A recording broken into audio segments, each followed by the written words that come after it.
BJP जिंदाबाद, नरेंद्र मोदी जिंदाबाद, नरेंद्र मोदी जिंदाबाद, नरेंद्र मोदी जिंदाबाद, अमित शाह जिंदाबाद, जेपी नड्डा जिंदाबाद, डॉक्टर मनीष शाह जिंदाबाद, डॉक्टर मनीष शाह जिंदाबाद, राजीव पटनायक जिंदाबाद।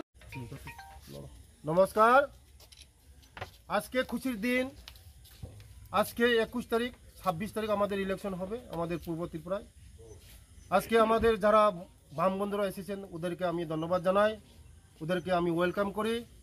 কারণ একসঙ্গে আমরা কাজ করব, একসঙ্গে উন্নতি করব, এক দেশ শ্রেষ্ঠ দেশ করব, এক ভারত শ্রেষ্ঠ ভারত করব, এক ত্রিপুরা শ্রেষ্ঠ ত্রিপুরা করব। তার জন্যই হাতে হাত মিলে কাঁধে কাঁধ মিলে আমরা দেশকেও শক্তিশালী করব, উন্নতি করব। কারণ মোদিজি গরিবের জন্য কাজ করছে, মোদিজি সবার জন্য কাজ করে, গরিবের জন্য কাজ করছে, মোদিজি মহিলাদের জন্য সুরক্ষা করছে। মোদিজি আগামী দিন আমাদের দেশকে শুধু দেশ না সারা বিশ্বকে নেতৃত্ব দেবে। তার জন্য মোদিজিকে আমি ধন্যবাদ জানাই এবং আমাদের জনপ্রিয় মুখ্যমন্ত্রী ডক্টর মানিক সাহাজির নেতৃত্বে আমাদের ত্রিপুরা রাজ্যে যেভাবে উন্নতি হচ্ছে, তার জন্য আগামী দিন আমাদের যারা বাম বন্ধুরা আছেন, কংগ্রেসরা আছেন, যারা আসেন আরও 3 দিন 4 দিন সময় আছে, তারা আসবেন, আমাদের সঙ্গে আসবেন।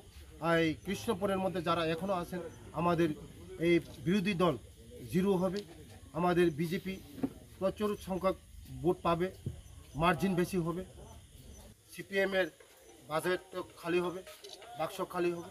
তার জন্য যারা এসেছেন আমি ধন্যবাদ জানাই। আগামী দিন আমরা একসঙ্গে কাজ করব, এক ত্রিপুরা শ্রেষ্ঠ ত্রিপুরা করব। নমস্কার, ধন্যবাদ। 13 ভোটার দীর্ঘদিনের বাম বন্ধুরা আজকে এসেছেন, ওদের আমি ধন্যবাদ জানাই।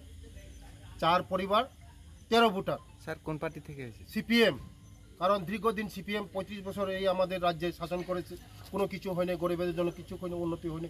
তার জন্য আজকে মোদিজির যে উন্নতি দেখে, মানুষের জন্য উন্নতি দেখে আজকে আমাদের সঙ্গে এসেছেন, আমি তাদেরকে ওয়েলকাম করি। স্যার এটা কোন জায়গা?